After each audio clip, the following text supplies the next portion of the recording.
Алла Тағаланың сізде разы болатын бір кереметтей мынадай бір сөзі бар екен.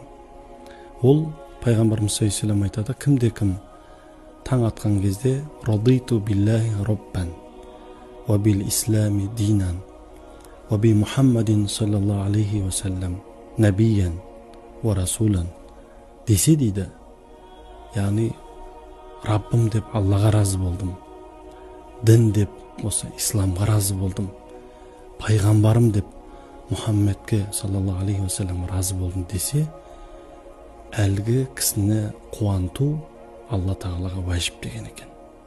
Міне, егер Алла сізді қуантуын қаласаңыз, осы бір Алла қуанатын, Алла разы болатын сөзді үнемі қаперімізде сақтауымыз керек екен.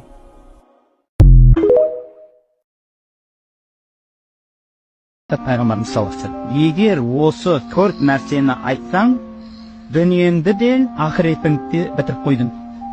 Қайтып айтам: Аллахумма ғфирли вархамни ваафини варзуқни. Болды. Басқа сұрайтын, мысалы, айтудың да қажеті жоқ екен. Маған үй бер, перзент бер, көлік бер, денсаулық бер, бәрі ішінде бар. Құдайға көп жалбарыңыз. Қайда болсаңыз да Құдайды ұмытпаңыз.